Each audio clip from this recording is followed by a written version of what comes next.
자, 우리 강도하기 전에 노래 하나 들어보십시오. 베르디의 레퀴엠, 진홍곡 중에 가장 유명한 진노의 날입니다. 이게 라틴어로 디스 이레 이 날이죠. 투바 미룸, 진노의 날입니다. 아주 강력한 사운드가 될 겁니다. 불협화음인데 그러면서 묘하게 우리의 영혼을 뒤흔드는 힘이 있습니다. 지금 이 곡은 이게 제가 옛날에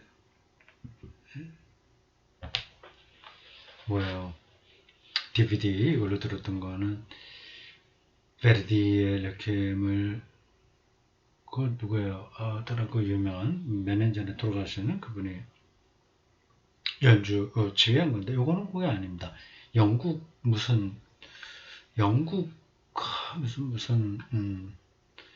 합창단과 교향악단을 다른 사람 BBC 방송국이군요. 다른 지휘자 이 사람도 유명한데 이름은 잘 모르겠습니다. 킬 테니까 한번 들어보십시오.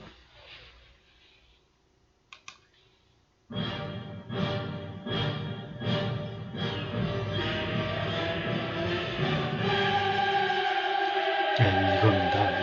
이게 아주 유명한 그 주제입니다.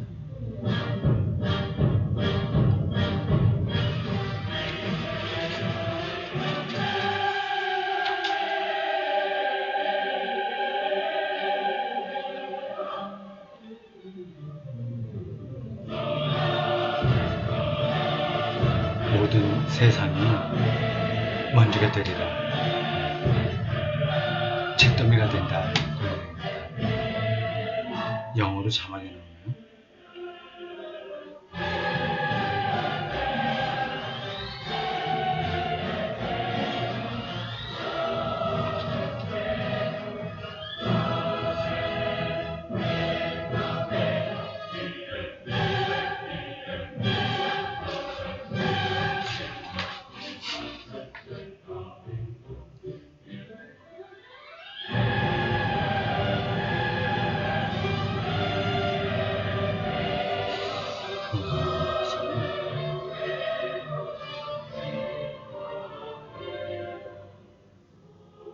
저는 사람 이름이 잘 기억이 안 나서 답답합니다. 요거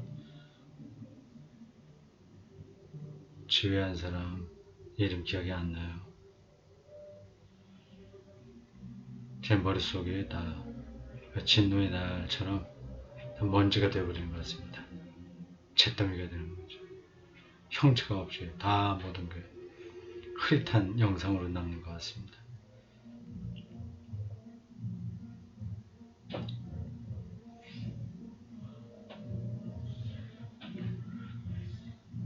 심판이 임할 때 트렘블링 데어 shall be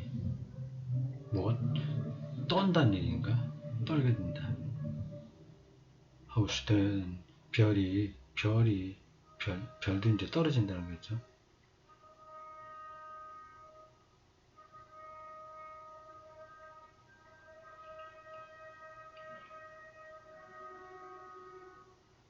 트럼펫 그만 들을까요? 이거 5분짜리인데 여기까지만 해야 되겠습니다.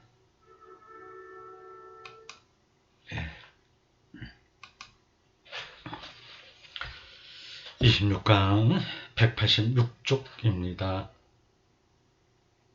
주기도를 통해서 하나님과 예수의 관계, 또 제자들이 그 예수의 경험 안으로 들어와야 된다는 요청, 소수의 그 창조적 공동체로서 제자들에게 예수가 자기의 정체의 신비를 말한다는 겁니다. 근데 이런 것들은 실질적으로 와닿으면 기독교 신앙의 중심으로 들어가는 겁니다. 근데 제가 요즘 자주 얘기를 했는데 그 안으로 들어가기 쉽지가 않아요. 아니 일반 신자들 잘 안 되는 거 그건 신학적인 대가만 가능하다면 이게 좀 웃기는 거 아니냐 그런 반론이 가능합니다. 공부를 하지 않았어도 생각이 단순하더라도 그래도 모두에게 기쁜 소식으로 전달되는 것이야 이게 복음이 아니냐 이런 얘기죠. 맞습니다.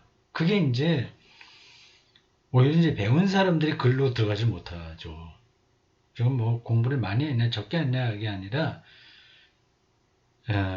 영혼의 문제입니다. 영혼의 문제는 공부에 많고 조금하고는 사실은 크게 상관이 없어요.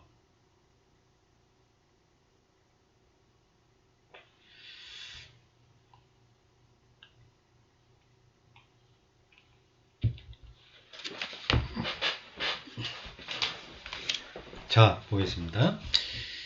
그로부터 얼마 뒤 제자들은 예수님이 당신의 내밀한 생활과 고유한 기도문을 그들에게 한층 더 깊이 드러내는 순간을 맞는다.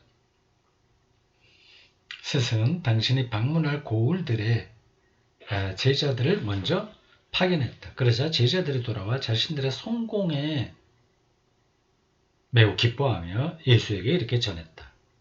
누가복음 10장 17절 주님의 이름 때문에 마귀들까지 저희에게 복종합니다.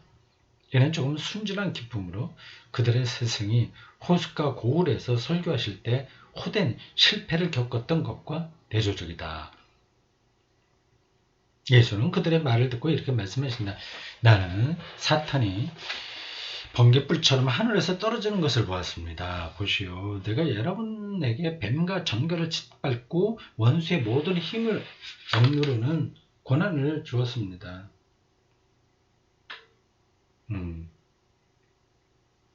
힘이죠. 능력이죠. 통치죠. 그래서 어떠한 것도 여러분을 해치지 못할 것입니다. 그러나 여러분은 영들이 여러분에게 복종한다고 기뻐하지 말고 여러분의 이름이 하늘에 기록되어 있음을 기뻐하시오. 누가복음 10장 18절에서 20절 이렇게 말씀하시며 예수님은 분명 제자들이 본질을 보기를 바랐을 것이다. 무슨 본질? 하나님 나라의 본질, 또 예수의 본질이죠. 마귀를 몰아내는 것은 마귀를 몰아내는 눈부신 성공보다 그들이 하나님의 선택을 받았다는 것, 하나님 나라의 은총을 받았다는 것, 요컨대 하나님께서 새롭게 가까이 계심을 깨닫게 되었다는 것이 그들 기쁨의 원천이 되어야 된다. 어떤 큰 업적, 카리스마에 나타나는 거, 그건 본질은 아닌 거죠. 하나님 나라가 가까이 있음을 온 영혼으로 받아들이는 것은 그렇게 나타나는 것하고 상관없이 가능한 더 근원적인 경험이고 세계거든요. 존재론적인 거죠. 그거는. 그런데 바로 그 순간 성령의 작용으로 예수의 영혼은 큰 기쁨에 사로잡힌다. 그리고 그분의 입에서 찬미의 노래가 솟아난다. 누가복음 10장 21절. 아버지, 하늘과 땅의 주님, 슬기롭고 똑똑한 사람들에게는 이것을 감추시고 철부지들에게는 이것을 계시하셨으니 아버지를 찬양하나이다. 네, 아버지의 선하신 뜻이 이처럼 이루어졌나이다. 이어서 제자들을 보며 이렇게 말씀하신다. 누가복음 10장 22절 나의 아버지께서는 내게 모든 것을 넘겨주셨습니다. 그래서 아버지가 아니면 아무도 아들이 누구인지 알지 못합니다. 또한 아들이 계시해 주려는 사람이 아니면 아무도 아버지가 누구신지 알지 못합니다. 예수와 그를 따르는 제자들을 통해서 아버지의 신비, 하나님 나라 이것의 실체를 알 수 있다고 하는 거죠. 이게 기독교의 에, 필연성 혹은 기독교의 존재 이유라고 할 수 있습니다. 이 순간만큼 예수님이 분명하고 투명하게 당신의 내적 기쁨과 그 근원이 되는 신비를 드러내신 적은 결코 없었다. 여기에 당신의 온 존재가 표현되어 있다. 계시의 말씀이라 불리는 것뿐만 아니라 무엇보다도 찬미 그 자체로 그러하다. 이 찬미는 아버지, 하늘과 땅의 주님을 향한 것이다. 아버지와의 친밀함 속에서 예수님은 위대하시고 최고 주권을 가진 창조주 하나님 안에 흠뻑 잠겨 있다. 그분은 주님의 가난한 이들, 하나님을 찬미할 줄 아는 겸손한 이들에게 속한다. 하나님이시며 예수님의 아버지를 성경에 나오는 전능하신 주님과 대조하려는 것은 잘못이다. 예수님의 아버지로서의 하나님을 홍해를 가르고 뭐 이런 거 하는 분하고 대조하는 건 잘못이라는 거죠. 성서적 위대함의 바탕 위에 자녀의식이 꼽히고 모든 의미를 지니게 되기 때문이다. 가장 본질적으로는 자녀의식이라는 거죠. 창조주의 전능하심과 어린아이의 외침을 결합하여 예수님은 어떤 의미에서 창조활동의 중심에 당신의 자녀의식을 놓으셨다. 그런데 이 의식은 온 우주의 궁극적 의미가 아니던가. 자녀의식, 궁극적 의미. 왜 어떻게 연관될까요?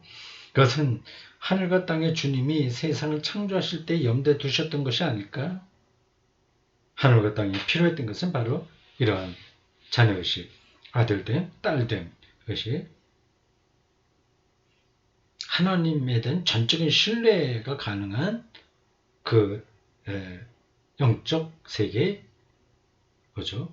하나님께서 인간과 거저 베푸는 사랑으로 소통하시기 위함이 아닌가. 실제로 이러한 자녀의식은 그냥 다 받은 거죠. 아들이니까. 은총이죠. 이러한 자녀의식은 모든 피조물의 화관이다. 꽃, 멸관이라고 하는 거죠. 예수님은 세상이 충만해지는 바로 그곳에 계신다. 그분의 찬미는 우주의 찬미이다. 그리고 그분의 기쁨은 만물의 시작인 엄청난 박동에 상하한다. 엄청난 박동,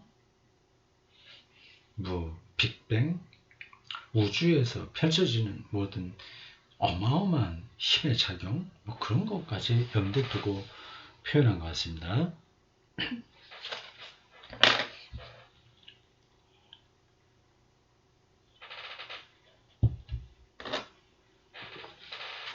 한편 예수님이 찬미를 드리는 특별한 이유는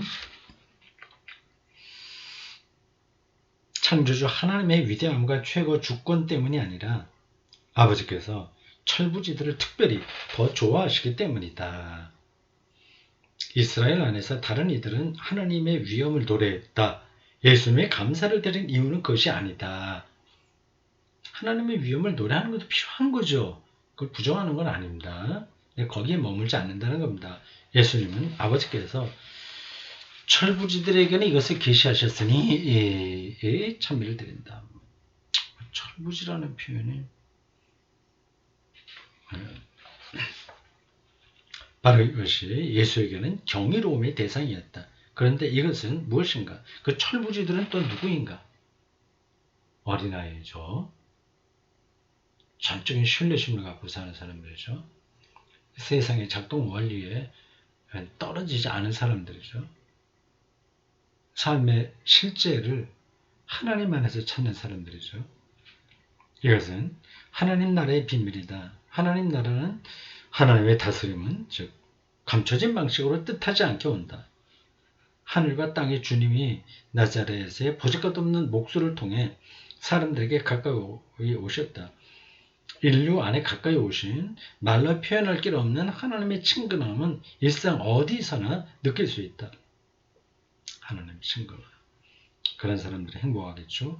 바로 이것이 하나님 나라의 신입니다. 이는 유식한 이들과 힘있는 이들을 매우 어리둥절하게 만드는 비밀이다. 그리고 사실 전혀 눈에 띄지도 않는다.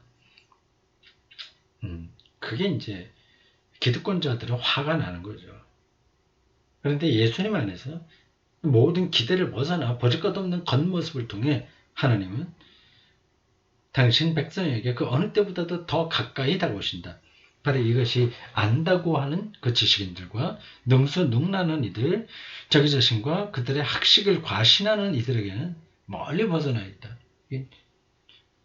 실감이 안 되는 거죠. 그들은 계속해서 자기가 알고 있는 것, 자기 재산, 자기 사회적 지위, 거기 그것만을 실제로 느낍니다. 리얼리티를. 그리고 바로 그 때문에 하나님은 철부지들에게 드러내시기를 좋아하신다. 이들은 보잘것 없는 자, 가난한 이들, 그들 자신과 그들 지식에 우쭐대는 거만한 자들과는 반대되는 이들이다. 그럼에도 누가에 따르면 예수님의 마음에서 기쁨이 샘솟게 만드는 이 철부지들에 대한 하나님의 특별한 사랑은 그 무상성으로 더욱 본질적이다. 값없이 주는 것. 철부지들, 곧 어린아이들, 이 하나님의 계시를 받게 되는 것은 계시를 받는다.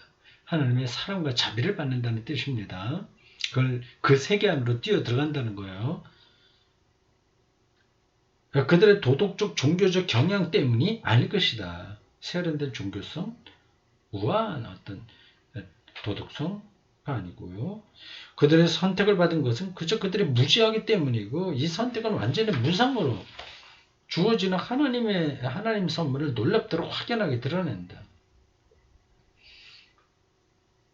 철부지들에게 이 표현이 철부지라고 우리말 성경에는 어떻게 되어 있나요? 누가복음 10장 21절 확인해 보겠습니다. 10장 21절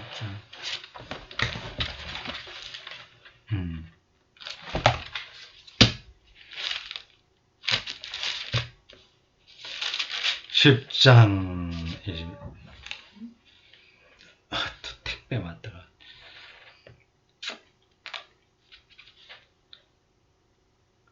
네, 이렇게 되어 있네요. 어린아이들에게는 나타내심을 되어 있네요. 철부지라고 요 책에는 그렇게 표현되어 있습니다. 철부지들에게 어린아이죠. 먼저 무상의 선물이 주어진다는 것과 예수님의 사명 사이에는 긴밀한 곧 본질적인 연관이 있다. 예수님은 아버지께서 가장 먼저 그리고 충만하게 당신을 드러내시 가장 대표적인 철부지가 아니던가. 예수님이 어린아이라는 거죠. 예수님이 이를 충분히 인식하고 있었다. 그리고 이 때문에 크게 기뻐했다. 학식이 없고 안다고 하는 이들에게 인정받지 못하며 유식한 이들에게 배척을 당한 예수님을 아버지께서 선택하셨다. 예수님은 철부지들에게 이것을 계시하신 아버지를 찬미하며 아버지의 계시로 자신을 하나님 나라의 비밀로 가득 채워주심에 이렇게 감사를 드린다. 그렇습니다, 아버지. 아버지의 선하신 뜻이 이처럼 이루어졌나이다. 이게 맞는 말일까요? 철부지처럼 어린아이들에게 하나님이 자기를 계시하셨다는 말에 실질적인 근거가 있는 걸까요? 수사에 머무는 건가? 종교적인 덕담일까요? 가난하고 무식하다고 해서 다 이렇게 하나님의 계시를 받아들이는 건 아니잖아요. 오히려 무한이동할 수 있어요. 이런 비유가 이런 예를 드는 게 적당할지 모르겠습니다만 그래도 궁금해서 그냥 드는 겁니다. 태극기 부대에 속하는 분들이 좀 다는 아니지만 사회적으로 저변층에 있는 사람들이잖아요. 그 계급적인 차원에서 보면 그분들은 좀 사회주의적인 쪽의 정당을 지지해야 됩니다. 좀 그 좌파 쪽에 있는 정당 그들이 사회 정의, 평화 억눌린 사람들을 좀 지지하는 거잖아요. 근데 거꾸로 돼 버렸어요. 그러니까 아무것도 없는 사회적으로 아래층에 있는 분들이 하나님의 계시를 받는다는 게 실질적으로 맞냐 하는 겁니다. 근데 그게 무조건 그렇게 되지는 않을 겁니다.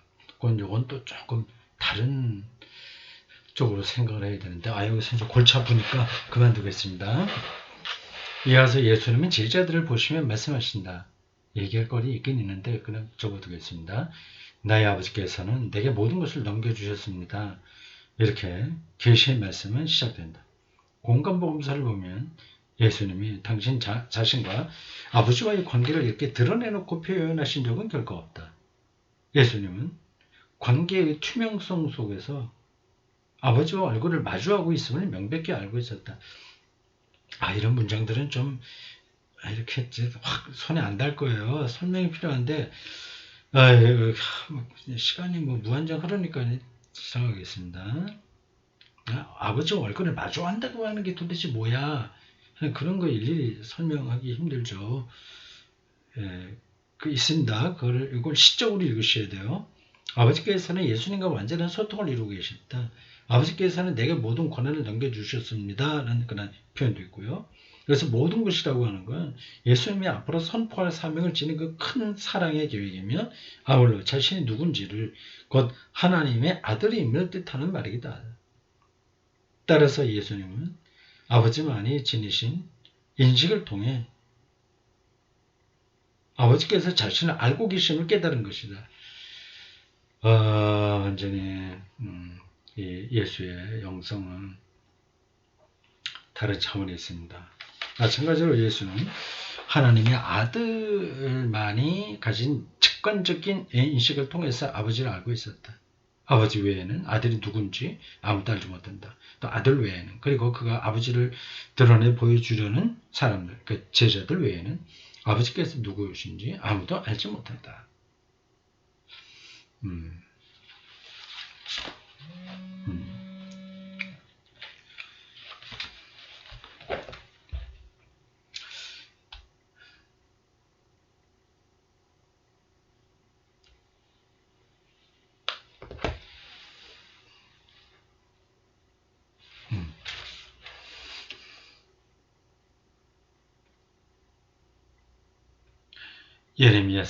예레미야스에 따르면 유명한 개신교 신학자죠. 예수의 비유에 대한 독보적인 학자입니다. 예레미야스에 따르면 여기에 기록된 예수님의 말씀은 맨 처음 제자들에게 하신 작은 비유를 명시적으로 드러내는 것이다. 명시는 아주 실질적으로라는 뜻이요. 이 비유에서 스승은 제자들에게 아버지가 자기 아들에게 대해 지닐 수 있고 아들이 자기 아버지에 대해 받은 인식을 일깨운다. 이를 통해 예수는 나름의 방식으로 잘 형상화된 형태로 다음의 사실을 알려주신다. 그 예수가 아버지를 알고 아버지를 드러내 보일 수 있는데 이는 아버지께서 모든 것을 그에게 넘겨주셨기 때문이라는 것이다. 당시에 제자들은 이 비유를 이해하지 못했다. 복음서에 나오듯이 그들은 예수님이 부활하고 난 뒤에야 비로소 그 의미를 깨닫게 된다.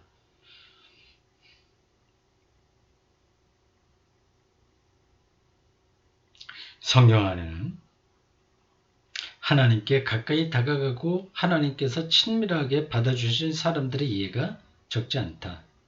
구약에도 많이 나오죠. 주님께서는 모세에게도 친히 그렇게 말씀하시지 않았던가. 여기서 주님은 하나님이죠. 민수기 12장 8절 나는 입과 입을 마주하여 그와 말한다. 그건 모세죠. 그러나 이례적으로 하나님과 그렇게 가까웠음에도 사람인 모세는 으로서 사람의 한계 안에 있는 모세는 여전히 하나님을 마주한 채 그분 앞에 머물러 있었다. 하나님은 언제나 타자, 심지어 절대타자였다. 모세에게는 절대타자예요. 그를 못 봤어요. 하나님을. 사람들이 하나님을 부르는 이 절대타자는 이제 칼바르트의 표현입니다. 칼바르트만 이런 얘기를 한 거 아니지만 신학계에서는 칼바르트가 이 개념을 신학의 중심을 끌어들인 사람으로 인정되고 있습니다. 사람들이 하나님을 부르는 외침은 그분의 이름을 밝히 드러내는 데까지 이르지 못했던 것이다. 모세의 한계요. 아버지의 이름은 그 신비를 그대로 간직하고 있었다. 그러나 예수님은 완전히 달랐다. 예수님은 하나님과 친밀하실 뿐만 아니라 아버지께서 친히 길을 터주신 완전한 소통을 통해 비로소 참으로 존재하셨다. 참으로 존재했다는 게 무슨 말이에요, 여기서?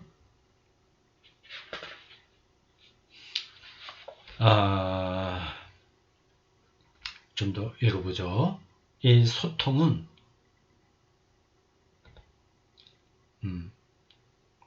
그분의 가장 깊은 존재이며 하나님과의 소통이죠. 깊은 존재이며 따라서 예수님이 사람들에게 알려지고 포착되는 것은 오직 아버지와의 관계 안에서 하나님의 신비 안에서였고 그 신비의 일부를 이루고 계시는 듯 했다. 예수님이 누리는 하나님의 친밀한 현존에 빌 것은 아무것도 없었다. 이건 핵심입니다. 아주 정확한 표현이에요. 예수님이 누리는 하나님의 친밀한 현존, 자기의 운명에 하나님이 아주 가깝게 현존한다는 인식과 확신이 예수에게 있었던 거죠. 이걸 제자들에게 알려주려고 했던 겁니다. 그러한 현존에 대한 인식과 경험과 확신의 근거에서 예수는 하나님을 아빠, 아버지라고 부를 수 있었습니다.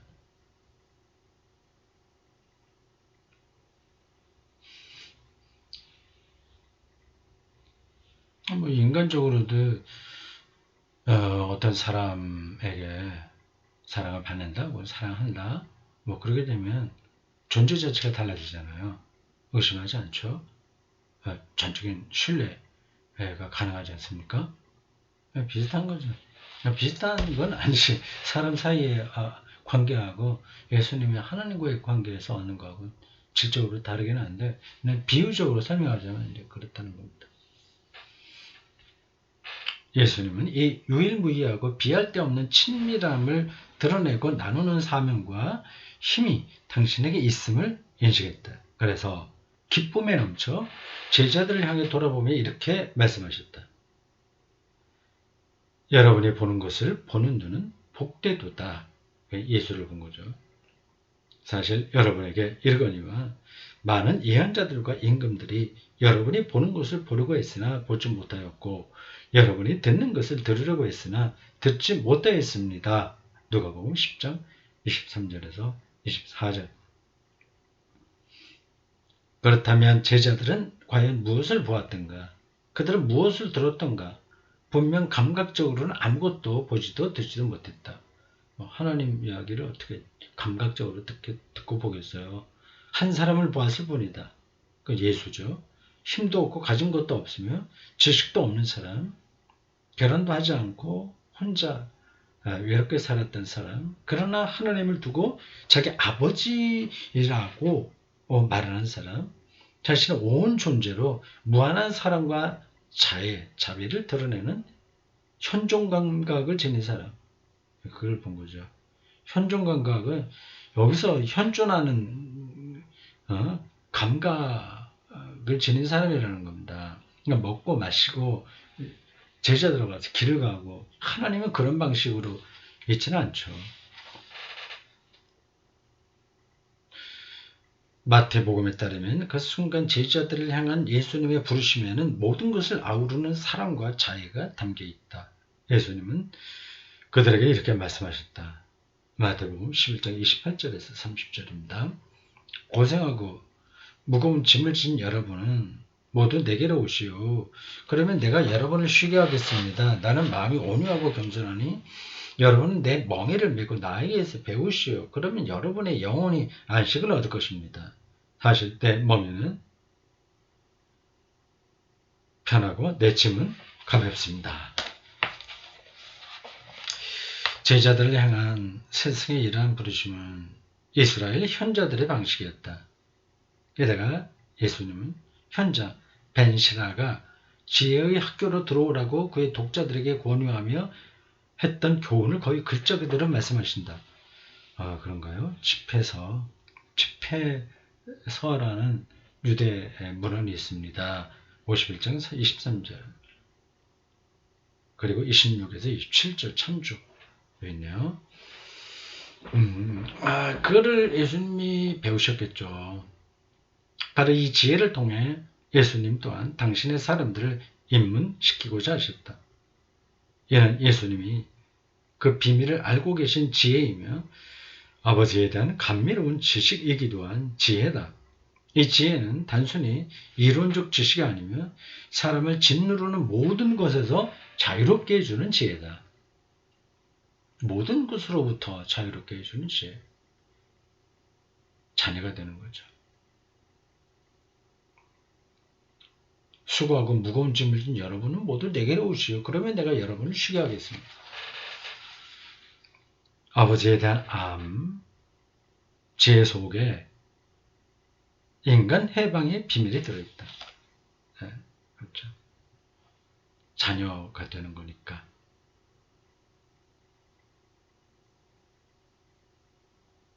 죽음으로부터의 해방까지 거기 담겨 있는 거죠. 아버지 품으로 들어가는 거니까. 근데 그게 잘 안 되는 거는 우리 머릿속에 온통 다 종이냐 아니냐, 뭐 누가 힘이 있냐 아니냐, 서로 그 권력 관계가 가득 차 있기 때문에 그렇습니다.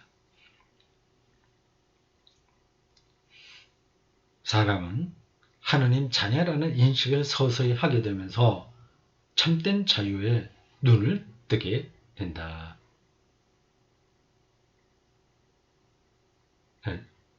우리가 알고 있는 얘기죠. 근데 우리는 종처럼 살죠. 교회 생활이 종처럼 되죠. 뭐 했어 안 했어 뭐 이런 식으로 다 계량화 숫자로 이렇게 표시하고 뭐 이렇게 핀잔 주고 심지어는 쓸데없이 격려하고 뭐 이런 식으로 가죠. 모두가 다 자녀인데 그거는 어디로 가는지 몰라요. 서로 경쟁하듯이 신앙생활하죠. 이거는 뭐 자녀 관계는 아닌 거죠. 참된 자유가 보장되지 않죠. 아버지의 거룩한 이름 안에 아버지라고 하는 이름 안에 사람의 이름이 새겨졌기 때문이다. 이 문장도 조금 까다롭게 하는 겁니다. 근데 뭐 어떤 의미인지 전달은 되죠. 사람 이름, 이 사람 이름 뭐예요? 예수죠. 하나님의 아버지라는 이름에 사람 이름, 예수의 이름이 새겨져 있어서 예수를 통해서 우리는 자녀가 될 수 있다는 겁니다. 전달이 됐을 겁니다. 네, 오늘 여기까지 하겠습니다. 재밌었죠?